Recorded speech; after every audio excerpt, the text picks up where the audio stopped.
আমি যেদিন প্রথম ড্রাগ নেই, আমার খেয়াল আছে যে আমি মনে মনে চিন্তা করতেছি, এই জিনিসই তো আমি খুঁজতেছিলাম। মামা তুই এতদিন কই আসিলি? তো এটা খেয়ে আমি যখন দেখা করতে গেছি, আমি জড়ায় ধরে তো কাঁদতেছি। নানা ভাই স্মেলটা পাইছে সিগারেটের, বললো নানা ভাই তুমি তো সব ছেড়ে দিচ্ছ, এটাও ছেড়ে দাও। আমার এলাকায় এমন কোনো মানুষ নাই যে আমার কাছে টাকা পাইতো না।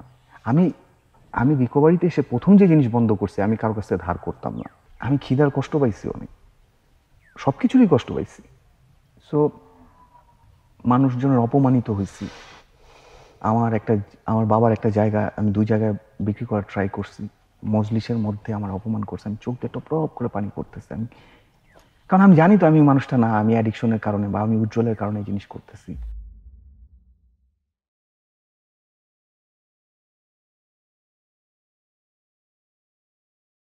কি সুন্দর সকাল। হ্যাঁ, কফি বানান না ভাই, বসায় রাখছেন তো অনেকক্ষণ।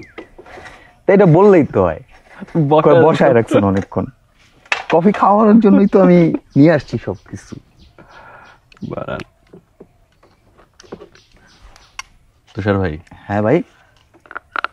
আপনার সাথে তো পরিচয় কি 16-17 নাকি 15 দিকে বোধ হয়? 16-17 হবে। 16-17। শিশির ভাইয়ের। থ্যাঙ্কস টু শিশির ভাই, শিশির ভাই ওস্তাদ টাইপ মানুষ। কই জানি দেখা হয়েছিল ভাই?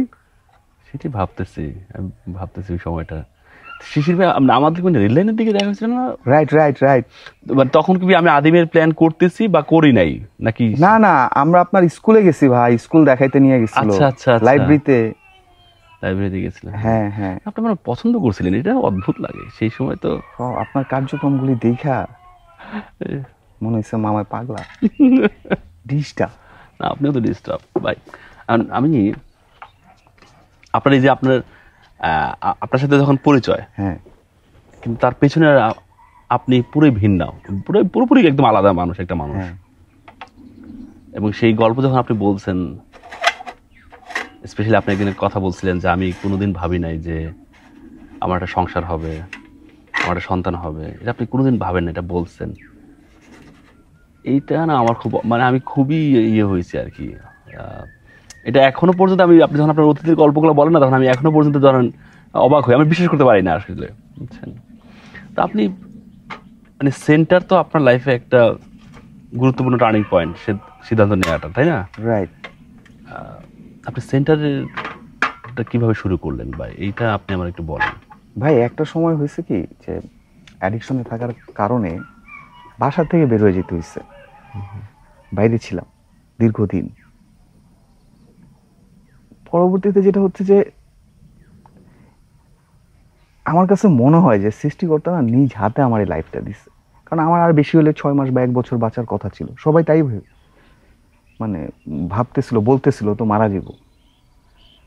সো এই জীবনে আর কোনো চাওয়া পাওয়া নাই। যেই জায়গা থেকে যে জায়গায় আসছি, আমার কাছে মনে হচ্ছে মানুষের জন্য কাজ করা উচিত, আমার মতো মানুষদের জন্য কাজ করা উচিত, যারা আসলে আটকায় আছে, যারা আসলে খারাপ না। না, আপনি আসলে এটা বিশ্বাস করে বলতেছেন? হ্যাঁ। এবং আমার কাছে মনে হয়েছে যে লাইফে তার কোনো চাওয়া পাওয়া থাকতে পারে না আমার।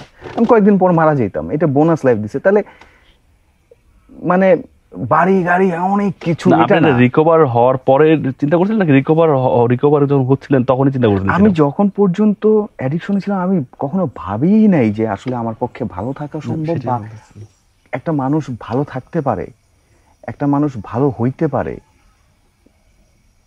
ড্রাগ ছাড়া থাকতে পারে, এটা চিন্তাতেই আসে নাই। যখন আমি ক্লিন হয়েছি, যখন আমি সোবার হয়েছি অনেক দিন পর, আমার কাছে মনে হলো যে এই লাইফটা তো আমার বোনাস লাইফ। সো এই লাইফটা কোনো চাওয়া পাওয়া থাকার কথা না, কাজ করা দরকার। আমার মতো অনেক মানুষ আছে যারা বেরোতে পারতেছে না, তাদের জন্য ওইখান থেকে থটটা আসছে যে আমার একটা সেন্টার করা উচিত। এবং তখন ড্রিম ছিল যে এরকম এরকম এরকম করবো। যখন আমি বলতাম অনেকে, তখন সবাই পাগল মনে করতো যে এইভাবে কি সম্ভব। আমার তো আসলে এত সেন্টার সম্পর্কে অভিজ্ঞতা নাই, আমি কয়েকটা দেখছি কাছ থেকে। কিন্তু আপনার সেন্টারের ট্রিটমেন্ট সম্পূর্ণ আলাদা, মানে একেবারে আলাদা করা যায়। আপনি এই যে আপনি মেডিটেশন, বা আমি তো একটা মেডিটেশনে ছিলাম, অংশগ্রহণ করছিলাম। তো এখন এই সময় এসে আপনার কেউ কখনো ভাবে যে আপনি এখন এডিক্টেড কিনা? বা আমি মাঝখানে একবার শুনছি যে আপনার একটা রিউমারও হয়েছে যে আপনি নাকি কলাপস করছেন। বা সেই সময়টা আপনার কেমন লাগে আসলে? আসলে কি যে যে মানুষগুলি এই, আমি জানি আমি কি করি, আমার আল্লাহ জানে আমি কি করি, আমি ভালো থাকলে তো আমার লাভ, রাইট, আমার ফ্যামিলির লাভ, আমার চারপাশের লাভ। কিন্তু যে মানুষগুলি আসলে এই জিনিস বিশ্বাস করে তাদের প্রতি আমার খুব অসহায় লাগে, খুব মায়া লাগে। এই মানুষগুলি কি জিনিস ভাইবা, ভুল ভাইবা আবার বিশ্বাস করতেছে, আবার বলতেছে, এর থেকে তাদেরকে দেখলে খুব অসহায় লাগে। এবং আমি আমি জানি আমি কি করি, সো কেউ এসে যদি কোনো কিছু বলে সেটাতে আমার যায় আসে না। তার মানে এটা এর মুখোমুখি আপনি হইতেছেন বা হইছেন? আমার সামটাইমস প্রথম দিকে আমার খারাপ লাগছে যে না আমি সেটা বলতেছি না, মানে আচ্ছা বলেন। আমার লাইফের যদি কোনো অর্জন থাকে, আমার এই রিকভারি, আমার পুরো লাইফের, মানে এটা আমার নিজের অর্জন, এটা আমি নিজের যোগ্যতায় অর্জন করছি এবং এটার জন্য আমি যে কষ্ট করছি আমি জানি। সো ওইটা নিয়ে যখন কেউ কোশ্চেন করে তখন খারাপ লাগে। কিন্তু যখন আমি চিন্তা করি যে আমাকে চিনেন, আপনি চিনেন কয় বছর, 10 বছর, আমি আমার চিনি কত বছর, কেউ কোনো কিছু বললেই কি ওই জিনিস ওরকম হয়ে যাবে? আরেকটা জিনিস হচ্ছে কি ভাই, আমি মনে করি সত্য জয় আছে, আসবে এটার রেজাল্ট। না না, মানে আমি সেটা বলতেছি না। তার মানে আপনি এই ধরনের কথার সম্মুখীন হন আর কি, যে আপনার হ্যাঁ এখনো হই, অনেকে মনে করে, কারা করে, অনেকেই আছে পরিচিত মহলই যারা এটা কখন কিছু না মানে আমি আমার নানা, হ্যাঁ। আমার নানা উনি একজন জার্নালিস্ট সাহিত্যিক ছিলেন, বাংলা একাডেমি প্রতিষ্ঠাতা একজন।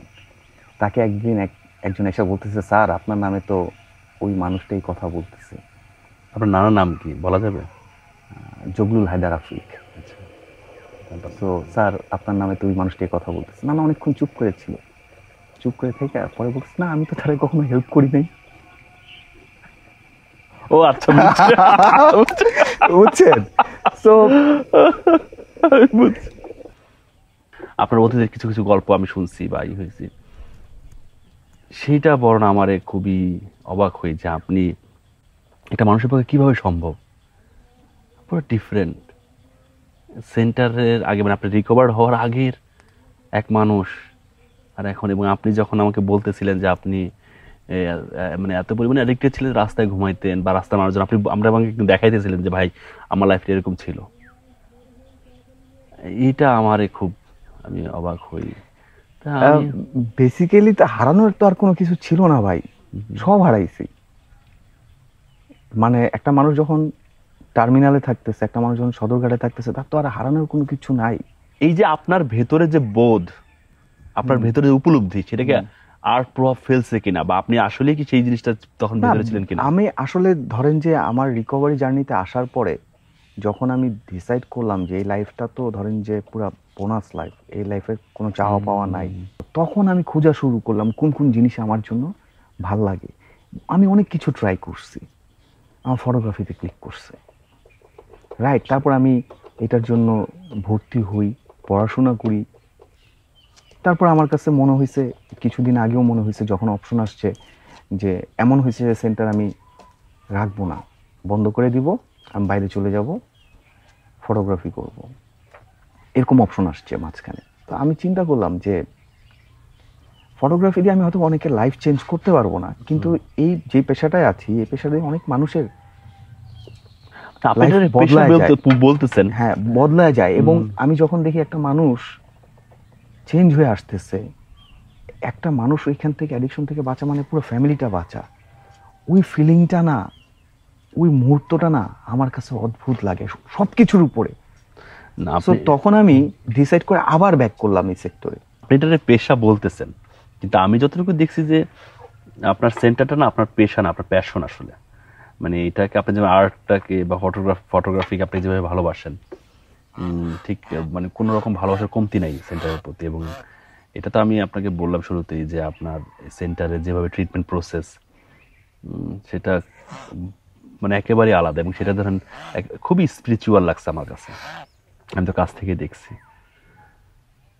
তো আমি যেই প্রসঙ্গটা কথা বলতেছিলাম যে আপনি সেন্টারের একটা উপলব্ধি তো আপনার হয়েছে, কিন্তু আপনি অ্যাডিকশনে কিভাবে জড়াইলেন সেটা আপনি যদি বলতে আপত্তি না থাকে, বা শুরুটার এটা জানতে চাই, কারণ আপনি আমাকে পুরোটা বলেন নাই। আপনার সেন্টারের গল্পটা আমি পুরোপুরি জানতাম না, আজকে বলার পর কিছুটা শুনছি, কারণ আপনি তো এই ব্যাপারগুলো আমাদের সাথে তো আর্ট নিয়ে বেশি কথা, আর্ট নিয়ে কথা হয়।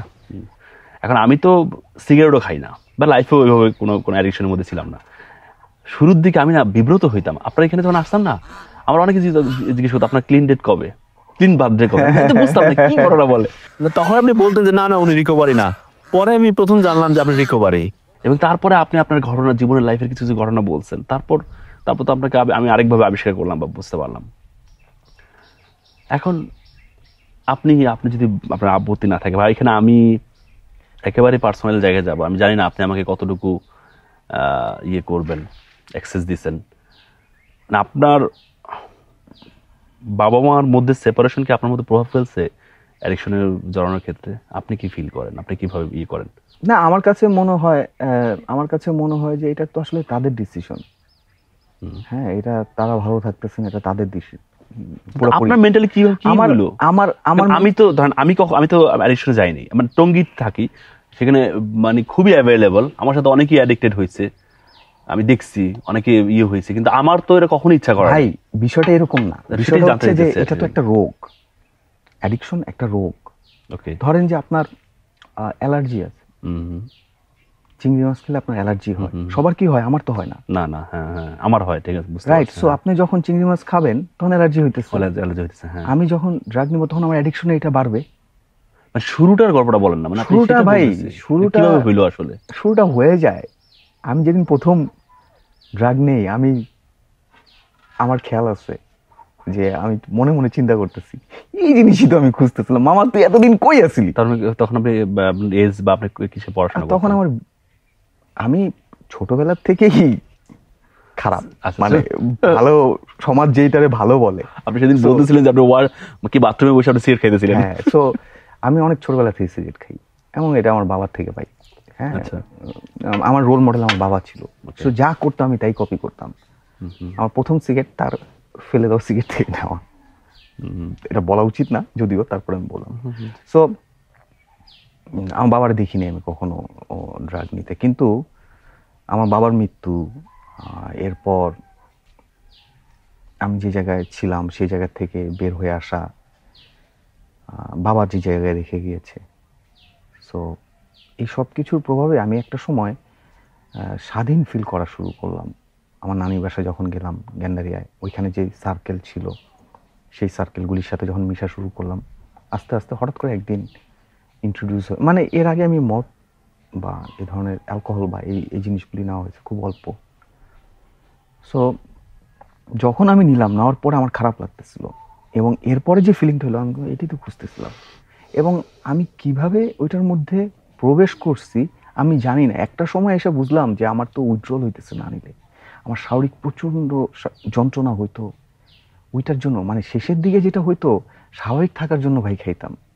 আমার এমন হয়তো শেষের দিকে যে আমি বের হওয়ার পথ পাইতাম না, রাতেবেলা কাটতাম, আমি এমন এমন জিনিস করতাম যেটার জন্য পরবর্তীতে আমার খুব গিল্ট হইতো। কারণ আমি চেঞ্জ হওয়ার পিছনে একটা কারণ সবচেয়ে বেশি, হ্যাঁ সেটা আমি কারণটা জানতে চাইছিলাম যে কেন আপনি চেঞ্জ হলেন, বলেন। একটা কারণ আমি বলতে পারি যে আমি যে মানুষটা হিসাবে রিপ্রেজেন্ট হচ্ছিলাম সমাজের কাছে, আমার ফ্রেন্ড সার্কেলের কাছে, আমার ফ্যামিলির কাছে, ওই মানুষটা আমি না। আমি জানি স্বাভাবিক থাকার জন্য ভাই খাইতাম। আমি যখন স্বাভাবিক থাকতাম তখন সবাই মনে করতো যে আমি স্বাভাবিক, কিন্তু যখন আমি উজ্জ্বলে থাকতাম তখন সবাই মনে করতো আমি খেয়ে আছি, কারণ তখন তো আমার কোনো কিছু ঠিক নাই।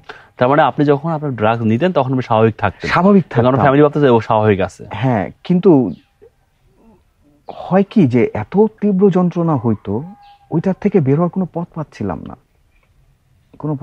না, খুঁজতাম এইটা ওইটা এইভাবে ওইভাবে, কিন্তু কোনো। আপনি কত বছর ছিলেন মানে অ্যাডিকশনের সাথে? কত বছর? আমি 6-7 বছর ছিলাম। আপনার রিকভার্ডের মানে কার অবদান বা আপনি কার প্রতি কৃতজ্ঞতা প্রকাশ করবেন আসলে, মানে কৃতজ্ঞতা বলতে কার জন্য আসলে আপনি রিকভারি জার্নিতে ঢুকছেন প্রথম? আমি আমার জন্য ঢুকছি। কে আপনাকে ইন্সপায়ার করছে? আমাকে অনেকে ইন্সপায়ার করছে। আজকে আমি যে জায়গায় দাঁড়িয়েছি, অনেক মানুষের অবদান, অনেক মানুষের। মানে এখন যদি আমি নাম বলি অনেকের নাম বাদ পড়বে, তাদেরকে হয়তো আমি ছোট করবো, কিন্তু আমার এই লাইফে আজকে যে জায়গায় দাঁড়িয়েছে অনেক মানুষের অবদান। হ্যাঁ, সো প্রথম দিকে যদি বলি, আমার কাউন্সিলর ছিল রিচন ভাই। সে প্রথম সপ্তাহে আমার সাথে যখন দেখা হয়েছে, সে একটা কথা বলছে, কথা আমার ঘুরে গেছে। হ্যাঁ, সো দ্বিতীয়ত আমার নানা ভাই, সে আমার সাপোর্ট করছে। আমার ফুফু, নানা ভাই বলতে আপনার নানিকে বলতেছেন? হ্যাঁ, আমার ফুফু ট্রিমেন্ডাসলি হেল্প করছে। মানে আমি এটা বুঝাইতে পারবো না সে কি রকম ভাবে আমার সাপোর্ট। সরি ভাই, আমি আপনার কথা একটা ইন্টারফেয়ার করি। আমি জানি যে আপনার নানা ভাইয়ের প্রতি অসম্ভব রকম ভালোবাসা আপনার। আপনি নানিকে দেখে গেছেন যে আপনি রিকভারি হয়েছেন? আমি সিগারেটটা ছাড়ছি তার জন্য, সে যখন আমার দেখতে আসছে আমার ট্রিটমেন্ট সেন্টারে, তখন Friday। আপনি সেন্টার ওপেন করছেন? হ্যাঁ, না না সেন্টার না, মানে আমি যে ট্রিটমেন্ট সেন্টারে ট্রিটমেন্ট নিয়েছি সেই ট্রিটমেন্ট সেন্টারে নানা ভাই গিয়েছে দেখতে। নানা ভাই তখন আমেরিকায় চলে যাচ্ছে, লাস্ট দেখা করে যাবে, তো আসছে। আর আমাদের ফ্রাইডে ছিল, ফ্রাইডে আমাদের সিঙ্গারা দিত, চা দিত, দুধ চা পেতাম, আবার সিগারেট পেতাম। সো সেটা খেয়ে আমি যখন দেখা করতে গেছি আমি জড়ায় ধরে তো কাঁদতেছি, নানা ভাই স্মেলটা পাইছে সিগারেটের। বললো নানা ভাই তুমি তো সব ছেড়ে দিচ্ছ, এটাও ছেড়ে দাও। আমার কাছে মনে হইলো এই মানুষটা আমার লাইফে এত এত জিনিস করছে আমার জন্য, এত মানে আমার অ্যাডিকশনের সময় সে সম্পূর্ণ সাফার করছে। হ্যাঁ, সো এই মানুষটা এই সামান্য একটা জিনিস চাইছে, আমি দিব না? আমি প্রথমবার পাই না, দ্বিতীয়বার পাই না, তৃতীয়বার আমি পারছি, এবং সেটা দেখে গেছে, সেটা দেখে গেছে। আপনার নানা ভাই কি দেখে গেছে যে আপনি সেন্টার করছেন, বিয়ে করছেন? হ্যাঁ, আমার বিয়েতে নানা ভাই ছিল, আপনার বিয়ের সেন্টারও দেখছে, যাক। মানে সে দেখে গেছে। কিন্তু আমার ইচ্ছা ছিল যে নানা ভাই আমার বাসায় থাকবে, তখন আমি বাসা নেওয়া হয়নি। হ্যাঁ, বাসা নেওয়া হয়েছে, কিন্তু নানা ভাই ডায়ালাইসিস চলতেছে দেখে 5 তলায় উঠতে পারবে না, এটা একটা আফসোস ছিল আমার। হ্যাঁ। আপনার কারো প্রতি রাগ আছে? না, এই যে মানে বিষয়টা হচ্ছে যে যারা ধরেন যে আপনি বলতেছিলেন একটু আগে, না আমি তো বলতেছে, হ্যাঁ না সেটা না, ধরেন আমি সেই বিষয়গুলো আনি নাই, কারণ আমি জানি না কতটুকু, এই যে বললাম যে কতটুকু আমার যাওয়া উচিত আমি বুঝতেছিলাম না। কারণ আপনি যখন অ্যাডিকশনে ছিলেন তখন অনেকেই আপনার সাথে খারাপ কিছু করছে, যেমন আপনি শুধু ভালোটাই বলছেন যে অনেক মানুষের সাপোর্ট, কিন্তু আপনার সাথে অনেকে খারাপও কিছু করছে, কিছু কিছু বিচ্ছিন্ন ঘটনা আমি জানি। তো সেই জায়গা থেকে বলা, বা এখন যখন আপনাকে এত মানুষ বা অনেকেই আপনার কাছের কিছু কিছু মানুষ আপনাকে নিয়ে খুবই বাজে কিছু রিউমার ছড়াইতেছে, এদের মধ্যে অন্যতম হলো আপনি কলাপস করছেন বা করছেন, বা অনেকে আপনার পার্সোনালি আপনাকে ঝামেলা করতেছে। সো এই কোনো মানুষের প্রতি আপনার কোনো ক্ষোভ আছে কিনা, কষ্ট আছে কিনা? না, সেটা নাই। যখন অ্যাডিকশনে ছিলেন সেই সময়ের কোনো না, এটা একটা প্রসেস আছে, আমাদের 12 স্টেপ প্রোগ্রাম বলি আমরা একটা। হ্যাঁ, সেই প্রোগ্রামের বিভিন্ন স্টেজে যায়, বিভিন্ন জিনিস কাজ করে। আমার যাদের প্রতি ক্ষোভ ছিল তাদেরকে আমি ক্ষমা করে দিচ্ছি, আমি লিস্ট আউট করছি কতজনের প্রতি ক্ষোভ আছে। আমি কতজনের প্রতি ছিল লিস্ট করছেন? কতজনের প্রতি ছিল? 78 পর্যন্ত আমার মনে আছে। 78 পর্যন্ত? হ্যাঁ, সো এদেরকে আমি ক্ষমা করার ট্রাই করি, প্রতিদিন প্রে করি যাদের মনে আসে। এমন অনেক মানুষ আছে আমি ক্ষতি করছি, সেই সবের ক্ষতিপূরণ আমার করতে হচ্ছে। এমন অনেক মানুষ আছে আমি টাকা মেরে দিছি, তাদের হদিস পাচ্ছি না, সেই ক্ষতিপূরণটা আমি অন্য জায়গায় করতেছি। আপনি মানুষের টাকা মেরে দিয়েছিলেন? প্রচুর। আমার এলাকায় এমন কোনো মানুষ নাই যে আমার কাছে টাকা পাইতো না। আমি রিকভারিতে এসে প্রথম যে জিনিস বন্ধ করছি, আমি কারোর কাছে ধার করতাম না। যখন আমি সেন্টারটা নিলাম সবাই বন্ধ করে দিল, আমি বললাম যে আমার হাতে প্রতিষ্ঠানটা বন্ধ হইতে দিব না। এরপর যেটা হয়েছে ভাই, ওই যে বললেন না কি হয়েছে মাঝখানে, আমি কেন সবকিছু থেকে আলাদা, আমি দেখি সবাই আমার কাছে টাকা পায়। আমার ফোন করে যখন বলে যে ভাই আমি টাকা দিবেন না, আমি ফোন ধরতাম না, লজ্জা লাগতো। আমি 18 বছর ধরে প্র্যাকটিস করছি কোনো জায়গায় লোন করব না, কোনো ধার করব না, করি না। যখন এসে সেন্টার নেওয়ার পরে এই জিনিসগুলি ফেস করছে, ওগুলি জিনিস নিতে পারতেছি না, এবং সব জায়গায় দেখি মানুষ টাকা পায়, আমার দিতে পারতেছি না। এই এক একটা ঘটনা, সো তখন খুব খারাপ ফিল হইতো, আমি সব থেকে সরে গেছি। আপনি যেটা বলতেছেন যে আসলে এই মানুষজন, আমি জানি অনেক মানুষ এরপরও আমার কাছে এসে হেল্প চাইছে, আমি হেল্প করতেছি। আমি জানি এই মানুষটা একটু পরে যেই আমার নামে কথা বলবে বা অনেক কিছু করবে, বিষয়টা তার সাথে আমার না, বিষয়টা আমার আল্লাহর সাথে আমার। আমি তারা যে হেল্প করতেছি বিষয়টা তারে না, আমি ঠিক করছি আমার কাছে যে মানুষ আসবে আমি ফিরাবো না, কারণ ডিসিশন আল্লাহর বান্দাদের আমি হেল্প করতেছি, এই মানুষটা না। সো যে মানুষগুলি আছে তাদেরকে আমি ক্ষমা করা বা এই জিনিসগুলি নাই, কারো প্রতি ক্ষোভ নাই, আসলেই কারো প্রতি ক্ষোভ নাই। অসহায় লাগে, একটু বললাম না, মায়া লাগে, এই মানুষটা এই জিনিস করতেছে কি, কিসের মধ্যে আছে। আপনি তো যখন অ্যাডিকশনে ছিলেন মানুষের তো তীব্র ঘৃণা বলেন, অবহেলা বলেন, অপমান বলেন, আপনি এর মধ্যে দিয়ে গেছেন, নিশ্চয়ই দিয়ে গেছেন। আমি আমি যে ক্যারেক্টারগুলো দেখছি বা আমি তো করছি, আবার এখন আমি যখন দেখি যে আপনার স্টাফেরা, আমি যে কয়েকজনের সাথে পরিচয় হয়েছে দেখছি তাদের আপনার প্রতি তাদের একটা অদ্ভুত ভালোবাসা খেয়াল করছি। ইনফ্যাক্ট আর অনেকে আপনাকে ভালোবাসে, বা আপনি এখন একজন সম্মানিত মানুষও। এটা ভালো ছিল ভাই। এখন ব্যাপারটা হয়েছে যে এই যে ধরেন আমার মাঝে মাঝে ইচ্ছা হয় যে আসলে তীব্র অপমানের রূপটা কেমন, হ্যাঁ, এটা আপনি পাইছেন। জীবনের চূড়ান্ত খারাপ সময় পার করছেন, আবার ভালো সময় পার করতেছেন বা করছেন। এই বিষয়টা উপলব্ধি নিয়ে আপনি বলেন, বা এটা আপনার পুরো লাইফটা আসলে এক্সপিরিয়েন্স, নিজের চেনার এক্সপিরিয়েন্স আমি এভাবে দেখি। এটা আপনারা কিভাবে ইয়ে করছে, বা আপনি এই সময়গুলোর কিভাবে দেখেন আসলে এই দুইটা সময়? সবচেয়ে কষ্ট কি জানেন? নিজের কাছে নিজে যখন ছোট হয়ে যাবেন ভাই, যখন আয়নার সামনে আপনি দাঁড়াইতে পারবেন না, এর থেকে অপমানিত তো নাই। আপনার বাইরের মানুষগুলি করতেছে, চলে যাইতেছে, তার উপর আপনার রিজেন্টমেন্ট তৈরি হইতেছে। আপনি যখন নিজে আয়নার সামনে দাঁড়াবেন এবং তখন আপনার যদি ছোট লাগে, এর থেকে মানে আর তো কোনো জায়গা নাই। এই সময়টা কখন হয়েছে আপনার? এটা কি অ্যাডিকশনের সময় হয়েছে, বা রিকভার হওয়ার পরও কখনো হয়েছে? অ্যাডিকশনের সময় আমি কবে আয়না দেখছি আমি ভুলেই গেছিলাম, কবে আমি আমারে দেখছি আমি ভুলেই গেছিলাম ভাই। তখন আমার খেয়াল আছে, আমি অ্যাডিকশনের সময় এমনও হইতো যে আমি রেস্টুরেন্টের বাইরে দাঁড়ায় আছি ভাই, আমার পকেটে কিন্তু টাকা আছে, আমার সাবস্টেন্স, আমার ড্রাগের, ওই টাকা আমি খরচ করতেছি না, বাইরে দাঁড়ায় আছি, 3 ঘন্টা দাঁড়ায় আছি, কেউ পরিচিত আসলে বলবো 1 কাপ চা, একটা রুটি খাওয়া। আমি খিদার কষ্ট পাইছি অনেক, সবকিছুরই কষ্ট পাইছি। সো মানুষজনের অপমানিত হয়েছি। আমার বাবার একটা জায়গা আমি 2 জায়গায় বিক্রি করার ট্রাই করছি, মজলিসের মধ্যে আমার অপমান করছে, আমি চোখ দিয়ে টপ টপ করে পানি পড়তেছে। আমি, কারণ আমি জানি তো আমি মানুষটা না, আমি অ্যাডিকশনের কারণে বা আমি উজ্জ্বলের কারণে এই জিনিস করতেছি। সো এইগুলিও না, আপনি কোনো একটা কিছু অ্যাডিকশনের উপর দিতে পারবেন যখন আপনার অ্যাকশন, যখন আপনার কাজের ফলশ্রুতিতে আপনি নিজের কাছে ছোট লাগবে, ওইটার থেকে আপনি বের হওয়াটা খুব ডিফিকাল্ট। ওইটার জন্যই পজ দরকার হয় সামটাইমস, যে আসলে ঘটনাটা কি, আসলে আপনার জায়গা থেকে বের হয়ে থার্ড পার্টির একটা জায়গা থেকে দেখা বিষয়গুলি কি, অবজার্ভ করা।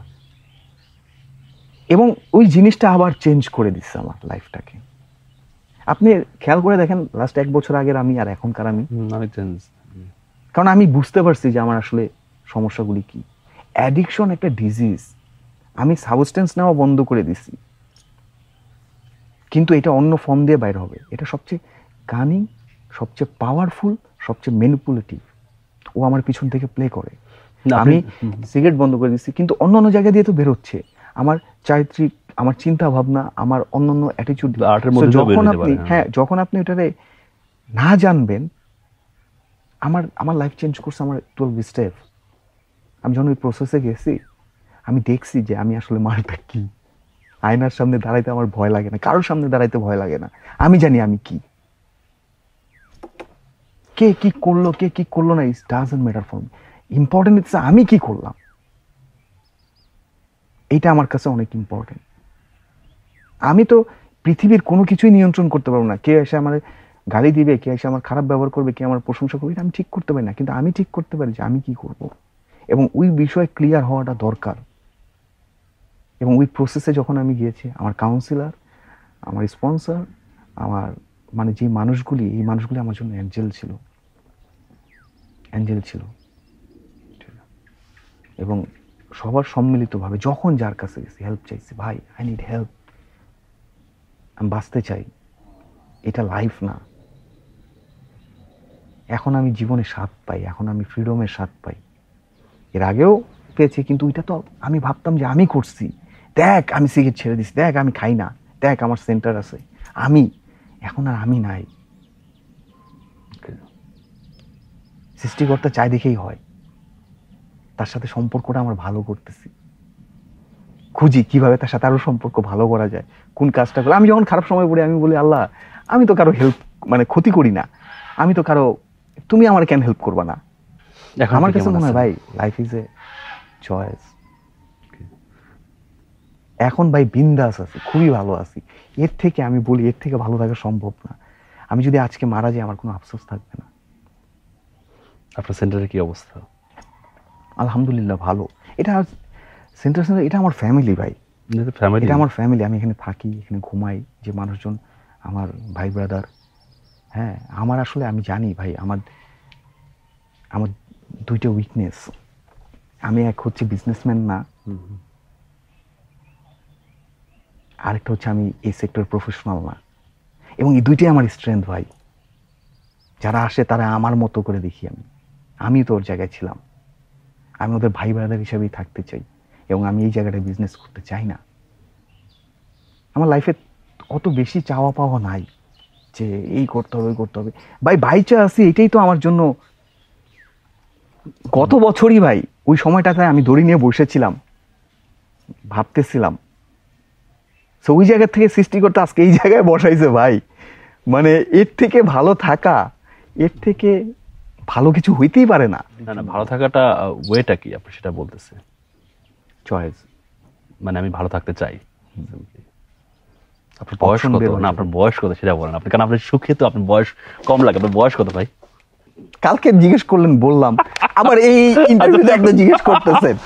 আপনি অন ক্যামেরা আপনি বয়সে কি আসে যায় ভাই? আপনি বয়স একটা নাম্বার। না না, আমি বোঝাতে চাই না, মানুষকে বোঝাতে চাই। কেন আপনি? না না, আমি মানুষকে বোঝাতে চাই মানুষ সুখে থাকলে বয়স কমে যায়। আচ্ছা, এই কারণে বললাম, বুঝছেন? সুখে থাকলে বয়স কমে যায়। আপনি চূড়ান্ত সুখে আছেন, আপনি দিনে দিনে আপনি তরুণ হয়ে উঠতেছেন। অদ্ভুত ভালো আছে, অদ্ভুত এনার্জি বোঝাইতেছে না। আমি আপনার কাছে কাছে আসলে আমি এনার্জিটা ফিল করি। এবং আপনি জানেন যে পার্সোনালি আমিও তো অনেক ইয়ের মধ্যে দিয়ে যাই, এবং কাছাকাছির মধ্যে আমি আপনার কাছে চলে আসি, আপনার সাথে সময় কাটাই। আমার তো গন্ডি একদমই নাই। আমি তো আরো নানা কারণেই গন্ডি আমার খুবই ছোট। আপনার কাছে আসলে এনার্জিটা পাই এবং আই ফিল গুড, এবং আমি বুঝি যে আপনি সুখে আছেন। সুখটা তো ধরেন উষ্ণতা ছড়ায়। জলে ভাই, জলে না, জলে হিংসা হয়, প্রশান্তি হয়। আপনি সুখে আছেন, অদ্ভুত। আমি তো বায়ু, আমার তো হিংসা নাই, ক্রোধ নাই, কিচ্ছু নাই। আচ্ছা, আমি এখানে একটা কথা বলতে চাই ভাই, যেটা বলছিলাম তো আপনার, মানে আপনি আমার কাছে একজন আর্টিস্ট, এবং আমার কাছে মনে হয় যে মানুষ বাই বর্ন আর্টিস্ট হয়, পরে জার্নির মধ্যে ঢুকলে সেটা আস্তে আস্তে ইয়ে হয়। তাহলে আপনার মধ্যে কি এই সত্তাটা কাজ করতো যে মানুষ, কারণ আপনি যে আর্টিস্ট বা আপনি যে এত চমৎকার ছবি তোলেন, এত চমৎকার এখন, সেইটা মানে সেটাকে আপনি তখন তো ব্যাপারটা আপনার ভেতরে ছিল কিনা, যখন আপনি অ্যাডিকশনের মধ্যে ছিলেন, সেটা বলতেছে আর কি। মানে এই আর্ট ব্যাপারটা আপনি টের পাইতেন কিনা, মানে এটাই কি আপনাকে পার্থক্য করছে কিনা, যে আপনি যেটা বলতেছিলেন মাত্র, যে আপনি যে মানুষটা ভেতরে ভেতরে আপনার ফ্যামিলি সেভাবে বা আপনার আশপাশের মানুষ সেভাবে দেখতেছে না? না, এটা অ্যাডিকশনের কারণে সেটা বলতেছি যে মানে এই যে আপনার ভেতরে যে বোধ, আপনার ভেতরে যে উপলব্ধি, সেটাকে আর প্রভাব ফেলছে কিনা, বা আপনি আসলে কি সেই জিনিসটা তখন ভেতরে ছিলেন কিনা? আমি আসলে ধরেন যে আমার রিকভারি জার্নিতে আসার পরে যখন আমি ডিসাইড করলাম যে এই লাইফটা তো ধরেন যে পুরা বোনাস লাইফ, এই লাইফের কোনো চাওয়া পাওয়া নাই। এই যে আপনার সেন্টার কত 17-18 বছর, কত বছর, 13 বছর? 13 বছর। এই 13 বছরের জার্নিটা কেমন, বা কি, মানে এমন কখনো আপনার মনে হয় না যে কি করতেছি বা হইতেছে না? সেন্টার করলাম, সেন্টার করার পর একটা সময় আমার কাছে মনে হইলো যে এইটা তো পৈতৃক সম্পত্তির মতো পেলাম আমি রিকভারি, যার কারণে আমি সেন্টার করতেছি। অনেক মানুষের মানে থাকে না ওই রকম। তাহলে আমি যদি স্বাভাবিক একটা মানুষ থাকতাম, আমার কোন জায়গাটা থাকতো? মানে ধরেন যে আমরা শুরু করছি মাত্র 2500 square, 1400 square feet, right, 1400 square feet. এখন সেটা 10,500 স্কোয়ার ফিট। না, এমন কখনো মনে হইতেছে না যে আপনি তো একটা, আমি যে জায়গা থেকে প্রশ্ন করা, ধরেন আমাদের যে স্কুল, সেটা ধরেন আমাদের বিশ্ববিদ্যালয় আপনার 12 বছর, আপনি তার 1 বছর আগে শুরু করছেন। এবং আমার অনেক সময় মনে হচ্ছে যে কি, যেই প্রত্যাশা নিয়ে বা যে ভেতরে তো একটা ইয়ে থাকে, যেমন আপনি বললেন যে আসলে আমার মতো যারা পরিস্থিতির মধ্যে যাইতেছিল তাদেরকে হেল্প করবার বা তাদের জন্য কিছু করার ইয়ে থেকে, চিন্তা থেকে আপনার ইয়ে করা, আপনার যে ট্রিটমেন্ট প্রসেস পুরো আলাদা একটা বিষয়। মানুষজন এটা বুঝতেছে না, কানেক্ট করতেছে না, এইগুলো ব্যাপার ঘটছে কিনা আপনার ভেতরে, সেটা বলতেছে। আমাদের প্রতি বছরই প্রোগ্রাম চেঞ্জ হয়, একই প্রোগ্রাম থাকে না। আজকে আমরা যে জায়গায় আসছি 13 বছরের ফসল। আমার কাছে মনে হয় আমাদের এই ট্রিটমেন্টটা বাইরের থেকে আসছে, আমাদের এই অঞ্চলের জন্য আমাদের একটা ট্রিটমেন্ট প্রসিডিউর ঠিক করা দরকার। কারণ এটার সাথে আপনার সমাজ জড়িত, এটার সাথে অর্থনীতি জড়িত, এটার সাথে ব্যক্তি জড়িত। সো যেটা হচ্ছে, আমার এটা মনে হয়েছে গত বছর যে এই যে আমি 19 বছর 18 বছর 19 বছর ধরে আমি এই সেক্টরেই কাজ করতেছি এবং এই মানুষজন এই জিনিসগুলি বলতেছে, আমার কাছে মনে হয়েছে যে এই শ্রমটা আমার বৃথা। আমার কাছে একটা সময় মনে হয়েছে এই সেক্টরে না করে কাজ করে যদি আমি অন্য কোনো জায়গায় কাজ করতাম এর থেকে অনেক ভালো সাকসেস পাইতাম। হ্যাঁ, আমি লাস্ট 2 বছর যেসব সাফারিং এর মধ্যে দিয়ে গেছি, আমার ফ্ল্যাট সেল করে দিছি এই প্রতিষ্ঠানের জন্য, টিকায় রাখার জন্য। সো যখন দেখি যে মানুষজন, একটু কথাটা ক্লিয়ার করছে, মানে যখন ওই যে সেন্টারটা বন্ধ হয়ে যাওয়ার অবস্থা তৈরি হলো আপনাদের পার্টনারদের সাথে, যখন হলো তখন আপনি ফ্ল্যাট সেল করছিলেন আর কি? না, তখনও হয় নাই। এর পরবর্তীতে যখন দেখতেছি যে আমি এই প্রসেসের সাথে আমি অনেকদিন গ্যাপ ছিলাম, আমি ফটোগ্রাফি করতেছিলাম, যার কারণে আমি অত বেশি জড়িত ছিলাম না। আমি আমার পুরা জিনিস চেঞ্জ করতেছিলাম। আমি সেন্টার থাকবে, বাট আমার প্রফেশন হিসাবে আমি অ্যাজ এ ডকুমেন্টারি ফটোগ্রাফার হিসাবে দেখাতে চাচ্ছিলাম। সো দ্যাটস ওয়াই দেখা গেছে সময় কম দেওয়া হইতো। এবং পরবর্তীতে যখন আমি নিলাম, তখন পুরা জিনিসটা যখন আমি একা নিলাম, ইমোশনালি রাগে কারণে যে একা নিয়ে নিলাম যে না আমিই করব, আমার হাতে করা প্রতিষ্ঠান বন্ধ হইতে দিব না। কারণ এটার সাথে আমার সুস্থতা, এটার সাথে আমার বেড়ে ওঠাও তো। এরপর যখন একটার পর একজন স্টাফ চলে যাইতেছে, এই হইতেছে, ক্লায়েন্ট নাই, আমিও ডিল করতে পারতেছি না, তখন পুরা বাজে সিচুয়েশন। পরে আমি ফ্ল্যাট করতে হয়েছে। এগুলি নিয়ে কোনো আফসোস নেই, আমার প্রতিষ্ঠানটা টিকে থাকে।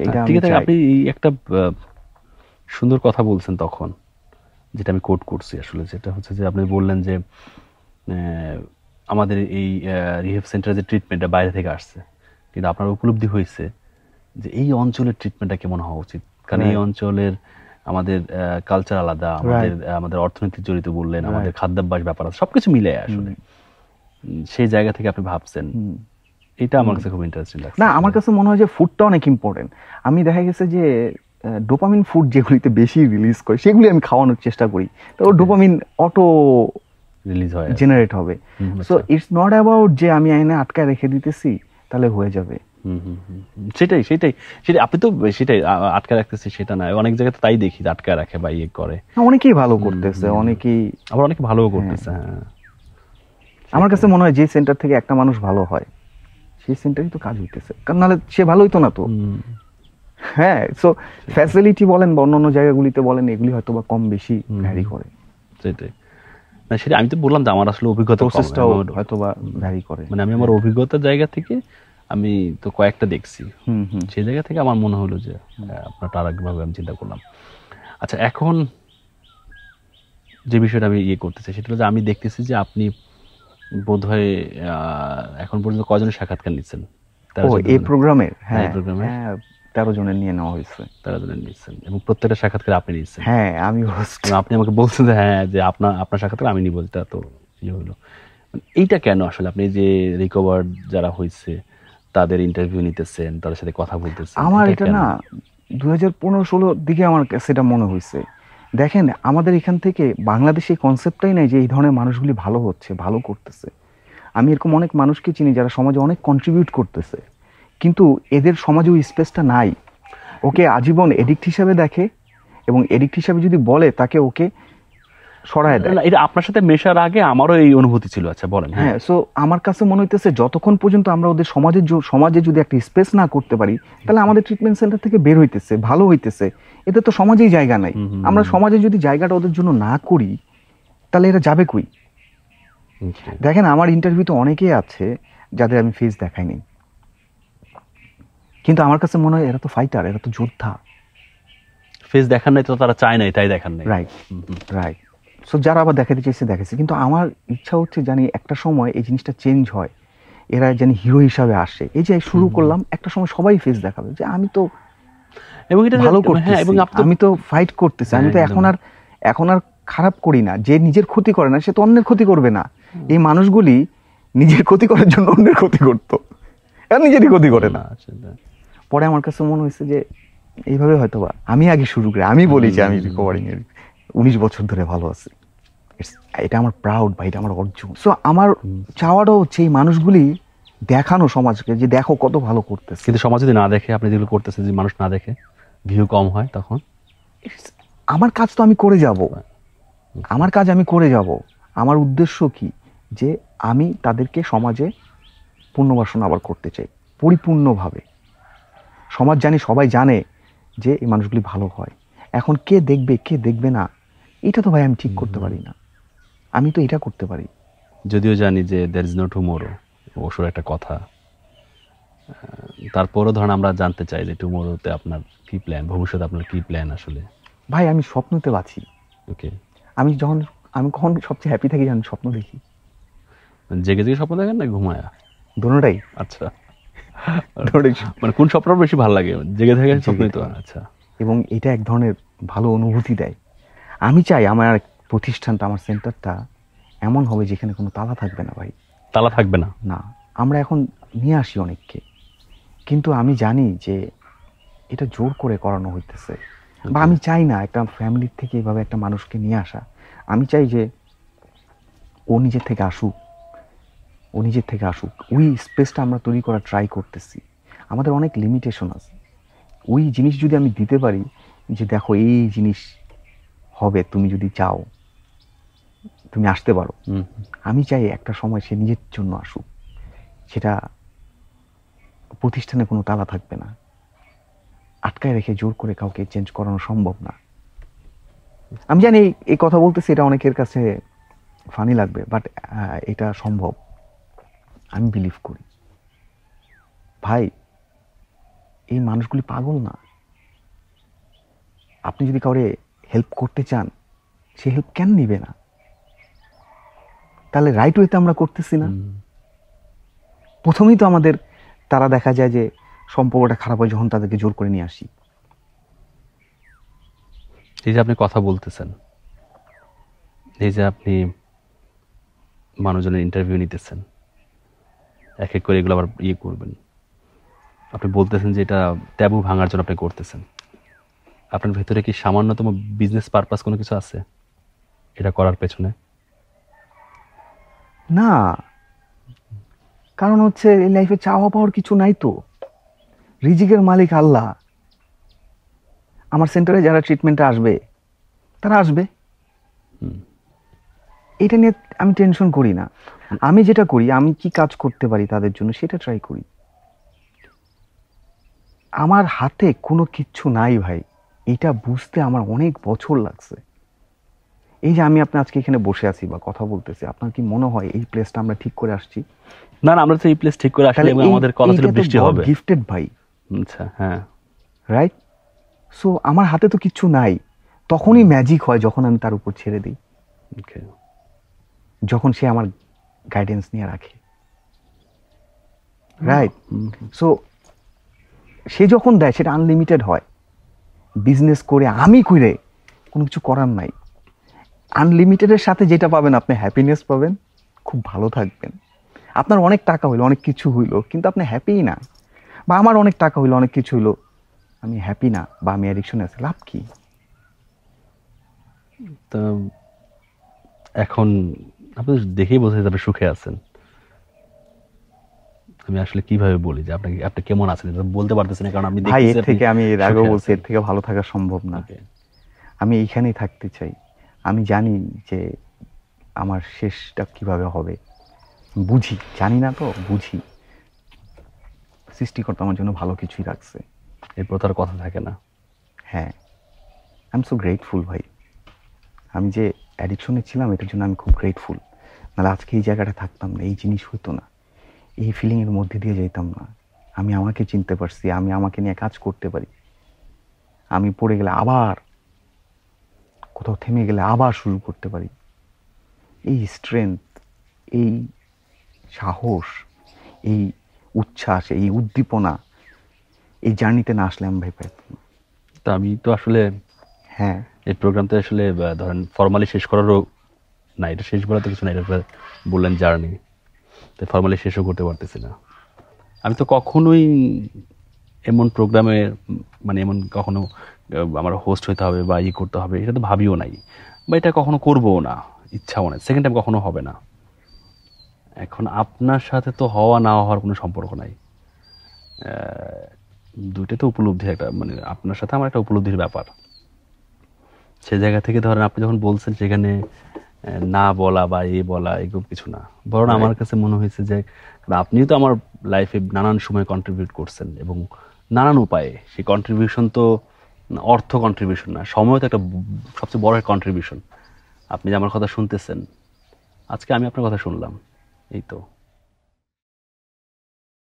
আপনার সাথে পরিচয় হওয়ার পরেও আপনার লাইফে একটা বিচ্ছিন্ন ঘটনা ঘটছে এবং যেটা আপনার মেজর ঘটনায় আসলে